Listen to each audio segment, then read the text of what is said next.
ओम शांति। आज बाबा की 27 जून 2021 की अव्यक्त मुरली है। रिवाइज है 26/1/1988। आज बाबा ने बताया संगम युग पर नंबर 1 पूज्य बनने की अलौकिक विधि क्या है।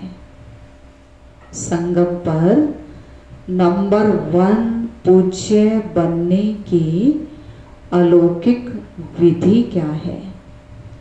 आज अनादि बाप और आदि बाप अनादि सालिग्राम बच्चों को और आदि ब्राह्मण बच्चों को डबल रूप से देख रहे हैं।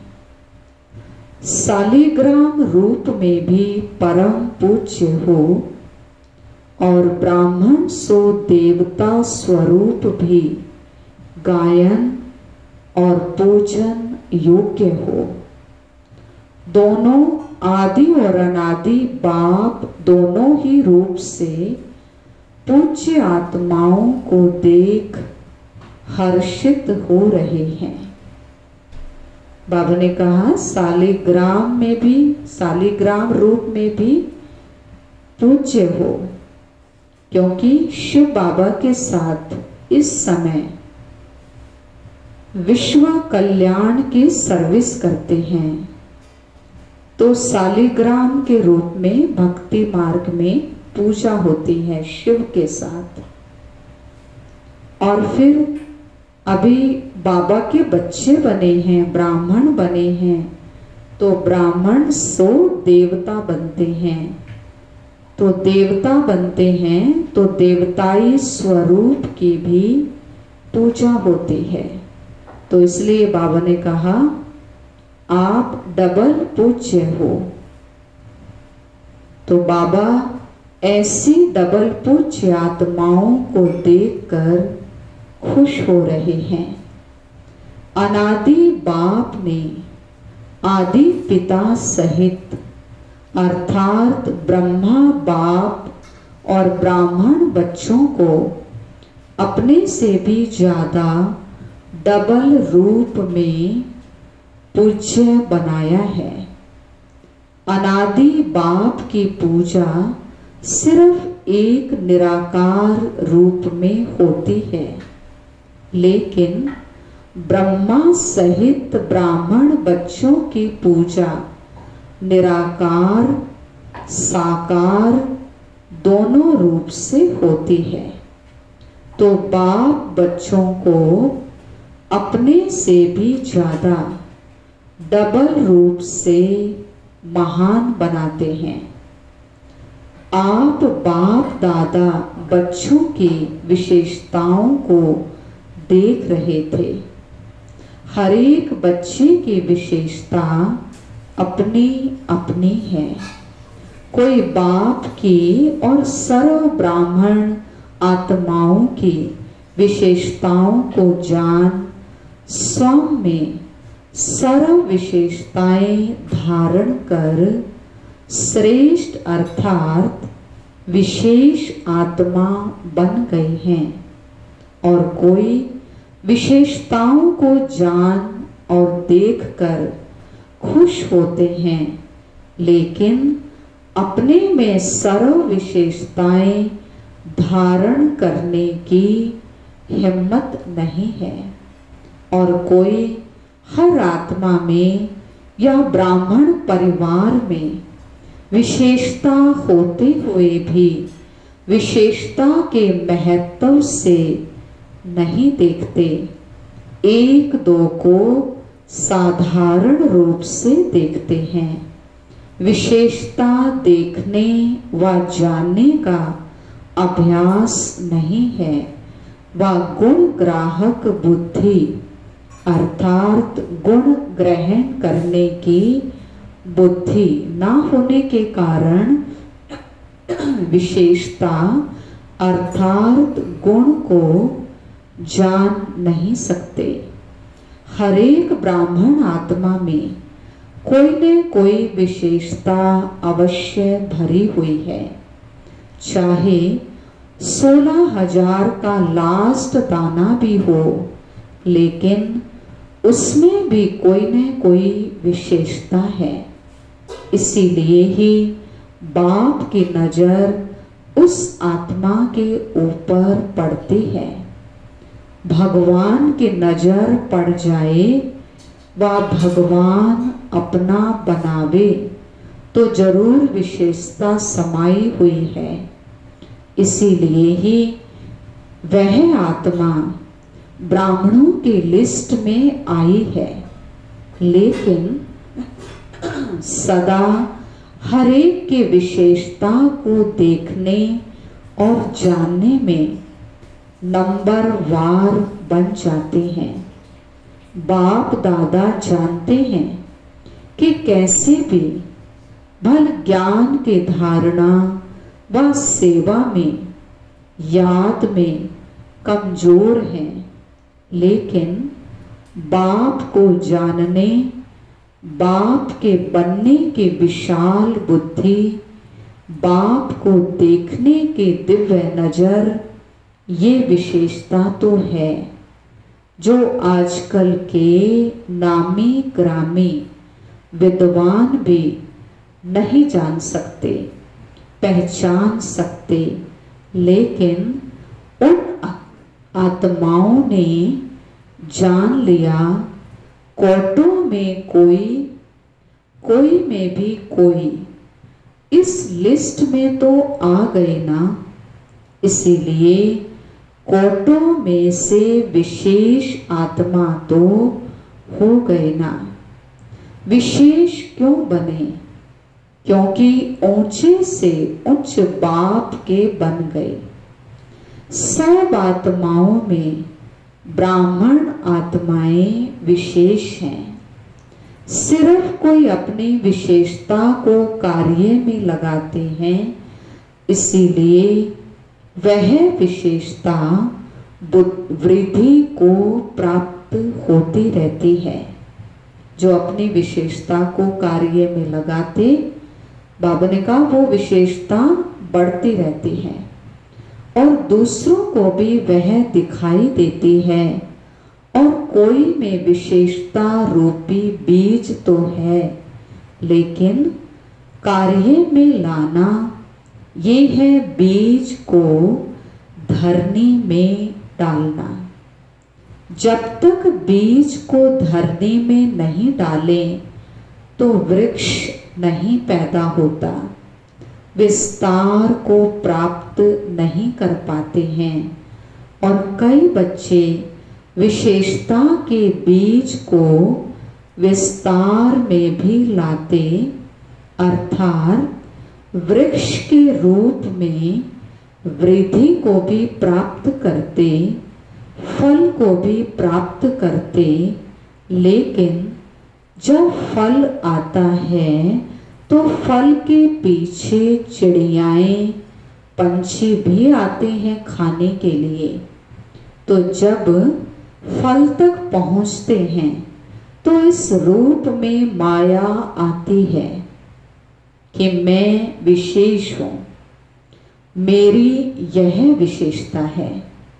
ये नहीं समझते कि बाप द्वारा प्राप्त हुई विशेषता है। विशेषता भरने वाला बाबा है। जब ब्राह्मण बने तो विशेषता आई। ब्राह्मण जीवन की देन है, बाप की देन है। इसीलिए फल के बाद अर्थात सेवा में सफलता के बाद यह अटेंशन रखना भी जरूरी है कि ये विशेषता बाबा ने दी है। बाबा ने कहा ये अटेंशन रखना भी जरूरी है फल मिलने के बाद, नहीं तो माया रूपी चिड़ियाएं पंछी फल को झूठा कर देते, या नीचे गिरा देते हैं। जैसे खंडित मूर्ति की पूजा नहीं होती, माना जाता है कि यह मूर्ति है, लेकिन पूजी नहीं जाती। ऐसे जो ब्राह्मण आत्माएं सेवा का फल अर्थात सेवा में सफलता प्राप्त कर लेते हैं, लेकिन मैपन की चिड़िया ने फल को खंडित कर दिया, इसीलिए सिर्फ माना जाएगा कि सेवा बहुत अच्छी करते हैं, महारथी हैं, सेवाधारी हैं, लेकिन संगम युग पर भी सर्व ब्राह्मण परिवार के दिल में स्नेह के पात्र व पूज्य नहीं बन सकते हैं। संगम युग में दिल का स्नेह, दिल का रिगार्ड, यही पूज्य बनना है। फल को मैपन में लाने वाले ऐसा पूज्य नहीं बन सकते। एक है दिल से किसी को ऊंचा मानना, तो ऊंचे को पूज्य कहा जाता है।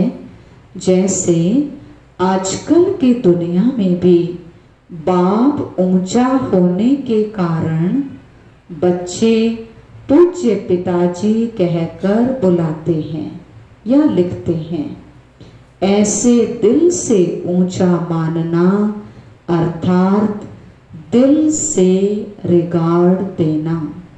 दूसरा होता है बाहर की मर्यादा प्रमाण रिगार्ड देना ही पड़ता है, तो दिल से देना और देना ही पड़ता, इसमें कितना अंतर है।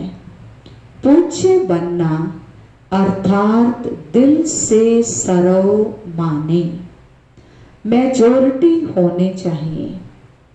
पहले भी सुनाया कि 5% तो रह ही जाता है ना। 5% तो बाबा ने कहा दिल से नहीं भी मानते हैं, वो रह जाता है, लेकिन मेजॉरिटी यानी ज्यादातर दिल से माने। ये है संगम युग पर पूज्य बनना। पूज्य बनने का संस्कार भी अभी से ही भरना है, लेकिन भक्ति मार्ग के पूज्य बनने में और अब के पूज्य बनने में अंतर है। अभी आपके शरीरों की पूजा नहीं हो सकती, क्योंकि अंतिम पुराना शरीर है, तमोगुणी तत्वों का बना हुआ शरीर है। अभी फूलों के हार नहीं पड़ेंगे। भक्ति मार्ग में तो देवताओं के ऊपर चढ़ाते हैं ना। पूज्य की निशानी है धूप जलाना, हार पहनाना, आरती करना, कीर्तन करना, तिलक लगाना। संगम युग पर यह स्थूल विधि नहीं है। संगम पर ऐसा नहीं करते स्थूल में, लेकिन संगम युग में सदा दिल से उन पूज्य आत्माओं के प्रति सच्चे स्नेह की आरती उतारते रहते हैं। आत्माओं द्वारा सदा कोई न कोई प्राप्ति का कीर्तन करते रहते हैं। सदा उन आत्माओं के प्रति शुभ भावना के धूप व दीपक जगाते रहते हैं। सदा ऐसी आत्माओं को देख स्वयं भी जैसे वह आत्माएं बाप के ऊपर बलिहार गई हैं, वैसे अन्य आत्माओं में भी बाप के ऊपर बलिहार जाने का उमंग आता है। तो बाप के ऊपर बलिहार जाने का हार सदा उन आत्माओं को स्वतः ही प्राप्त होता है। ऐसी आत्माएं सदा समृद्धि स्वरूप के तिलकधारी होती हैं। इस अलौकिक विधि से इस समय के पूज्य आत्माएं बनती हैं। भक्ति मार्ग के पूज्य बनने से श्रेष्ठ पूजा अभी की है। जैसे भक्ति मार्ग के पूज्य आत्माओं के 2 घड़ी के संपर्क से, अर्थात सिर्फ मूर्ति के सामने जाने से 2 घड़ी के लिए भी शांति, शक्ति, खुशी का अनुभव होता है। ऐसे संगम योगी पूज्य आत्माओं द्वारा अब भी 2 घड़ी, 1 घड़ी भी दृष्टि मिलने से भी खुशी, शांति व उमंग उत्साह की शक्ति अनुभव होती है। ऐसी पूज्य आत्माएं अर्थात नंबर 1 विशेष आत्माएं हैं। सेकंड और थर्ड तो सुना दिया, उसका विस्तार क्या करेंगे। हैं तो सभी विशेष आत्माओं की लिस्ट में, लेकिन 1, 2, 3 नंबर वार है। लक्ष्य सभी का नंबर 1 का होता है। तो ऐसे पूज्य बनो। जैसे ब्रह्मा बाप के गुणों के गीत गाते हो ना, ये सब विशेषताएं पूज्य बनने की व नंबर 1 विशेष आत्मा बनने की बातें ब्रह्मा बाप में देखी, सुने ना। तो जैसे ब्रह्मा साकार आत्मा नंबर 1 संगम योगी पूज्य, सो भविष्य में नंबर 1 पूज्य बनते। लक्ष्मी नारायण नंबर 1 पूज्य है ना। ऐसे आप सभी भी ऐसे बन सकते हैं। जैसे बाप के साथ साथ ब्रह्मा बाप की कमाल गाते हैं, ऐसे आप सभी भी सदा ऐसा संकल्प, बोल और कर्म करो जो सदा ही कमाल का हो। जब कमाल होगी तो धमाल नहीं होगी। कमाल नहीं करते तो धमाल करते हो। चाहे संकल्पों की धमाल करो, चाहे वाणी से करो। संकल्पों में भी व्यर्थ तूफान चलता तो यह धमाल है ना। धमाल नहीं, लेकिन कमाल करनी है। क्योंकि आदि पिता ब्रह्मा के ब्राह्मण बच्चे सदा ही पूज्य गाए जाते हैं। अभी लास्ट जन्म में भी देखो तो सभी से ऊंचा वर्ण कौन सा गाया जाता है? ब्राह्मण वर्ण कहते हैं ना। ऊंचा नाम और ऊंचे श्रेष्ठ काम के लिए भी ब्राह्मणों को ही बुलाते हैं। किसके कल्याण के लिए भी ब्राह्मणों को ही बुलाते हैं। तो लास्ट जन्म तक भी ब्राह्मण आत्माओं का ऊंचा नाम, ऊंचा काम प्रसिद्ध है, परंपरा से चल रहा है। सिर्फ नाम से भी काम चला रहे हैं। काम आपका है। बाबा ने कहा काम आप बच्चों का है, लेकिन नाम वालों का भी काम चल रहा है। जो भक्ति मार्ग में ब्राह्मण हैं, बाबा ने कहा उनका भी आपके नाम से काम चल रहा है। इससे देखो कि सच्चे ब्राह्मण आत्माओं की कितनी महिमा है और कितने महान हैं। ब्राह्मण नाम भी अविनाशी हो गया है। अविनाशी प्राप्ति वाली जीवन हो गई है। ब्राह्मण जीवन की विशेषता है मेहनत कम, प्राप्ति ज्यादा, क्योंकि मोहब्बत के आगे मेहनत नहीं है। अब लास्ट जन्म में भी ब्राह्मण मेहनत नहीं करते, आराम से खाते रहते हैं। अगर नाम का भी काम करते हैं तो भूखे नहीं रह सकते। तो इस समय के ब्राह्मण जीवन की विशेषताओं की अब तक निशानियां देख रहे हो। इतनी श्रेष्ठ विशेष आत्मा हो। समझा? बाबा ने कहा वर्तमान समय पूज्य तो भविष्य के पूज्य, इसको ही विशेष आत्माएं नंबर 1 कहते हैं। तो चेक करो, ब्रह्मा बाप की कहानी सुना रहे हैं ना, अभी और भी रही हुई है। ये ब्रह्मा बाप की विशेषता सदा सामने रखो और किसी बातों में नहीं जाओ, लेकिन विशेषताओं को देखो और वर्णन करो। हरेक को विशेषता का महत्व सुनाकर विशेष बनाओ। दूसरों को बनाना अर्थात स्वयं विशेष बनना। समझा?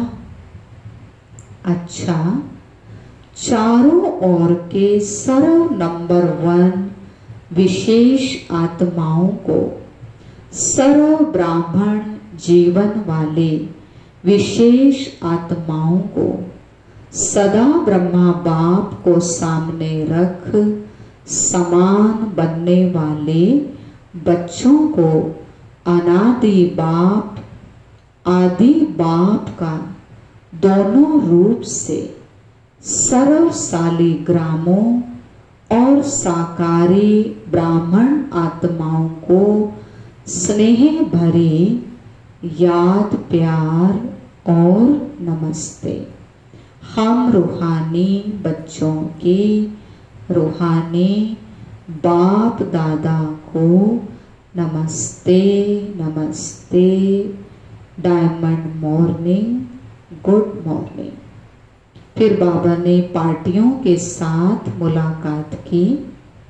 सदा बाप का हाथ और साथ है, ऐसा भाग्यवान समझते हो। जहां बाप का हाथ और साथ है, वहां सदा ही मौजों की जीवन होती है। मौजने वाले नहीं होंगे, मौज में रहेंगे।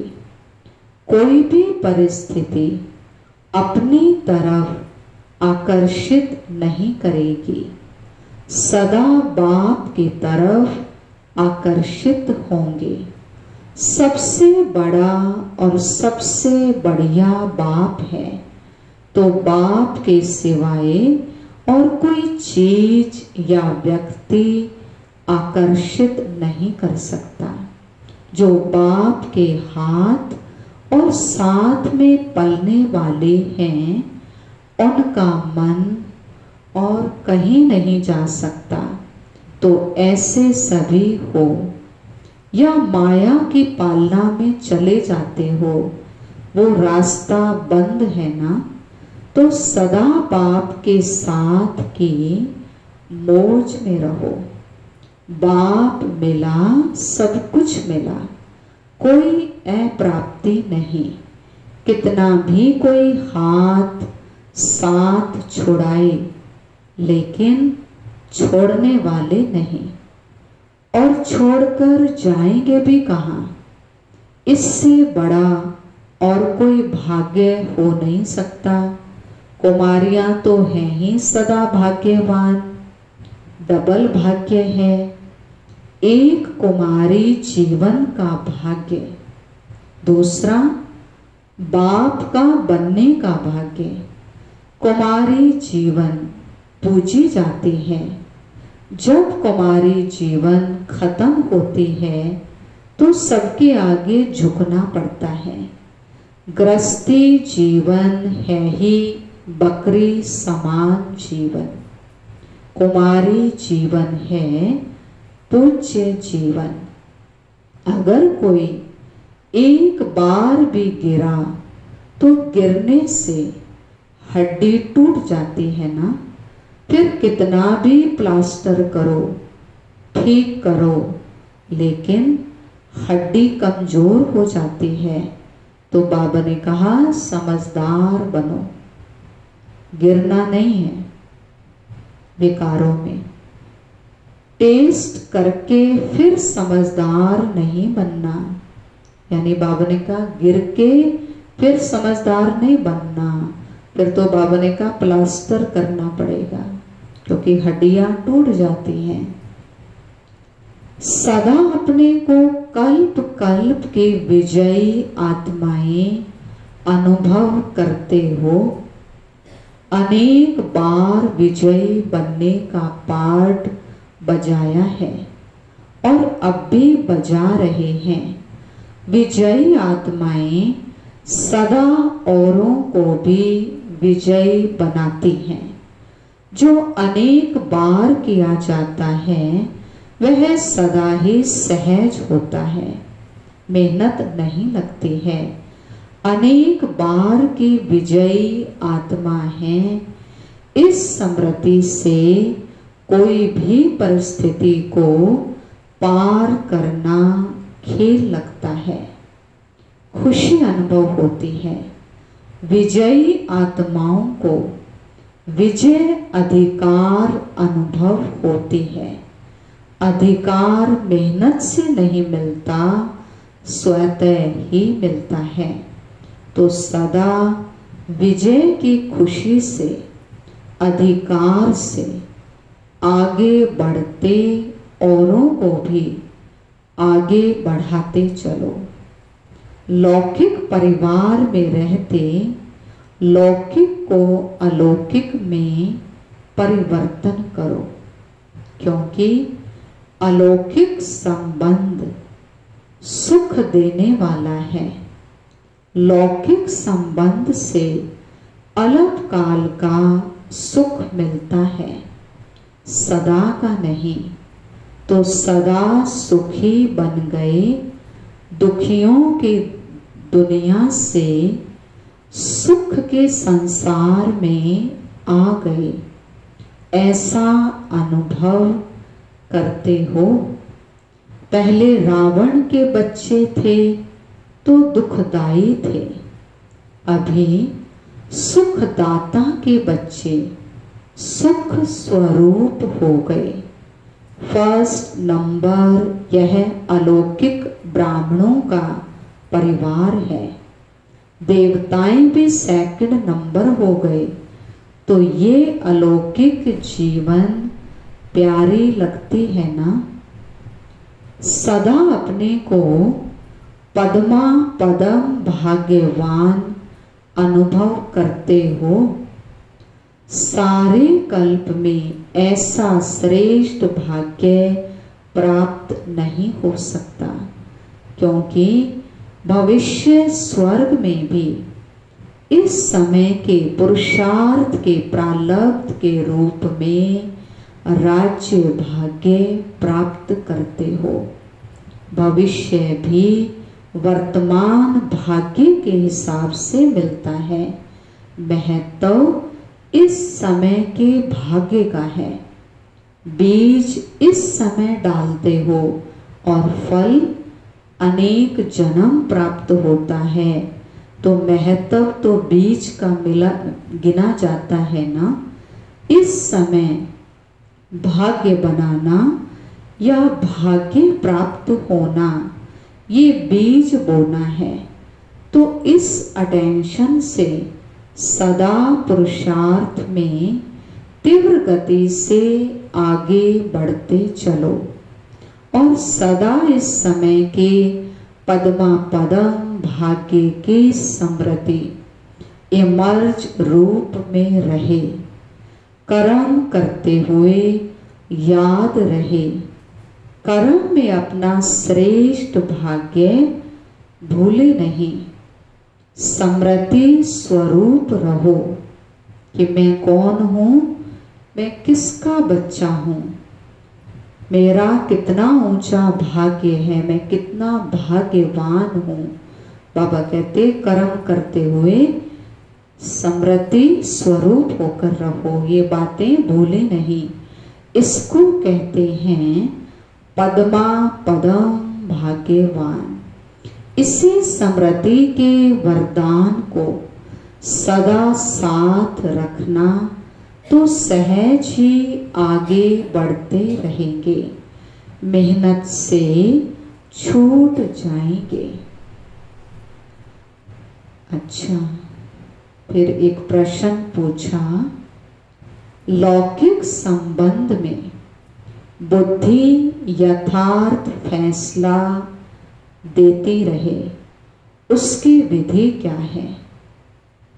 लौकिक संबंध में बुद्धि सही फैसला देती रहे, उसकी विधि क्या है? बाबा ने कहा कभी भी लौकिक बातों को सोचकर फैसला नहीं करना है। अलौकिक शक्तिशाली स्थिति में रहकर फैसला करो।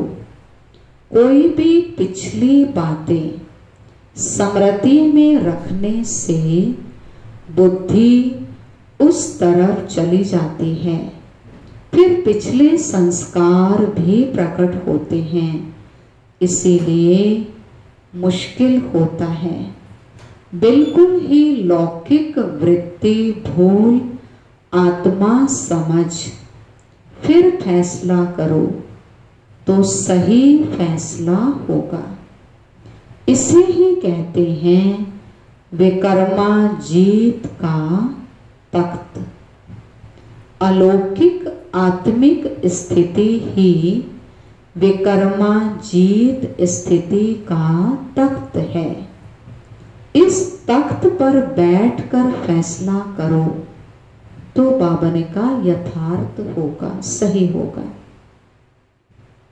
वरदान दिया बाबा ने, साथी और साक्षीपन की समृद्धि द्वारा सब बंधनों से मुक्त होने वाले सर्व शक्ति संपन्न भव।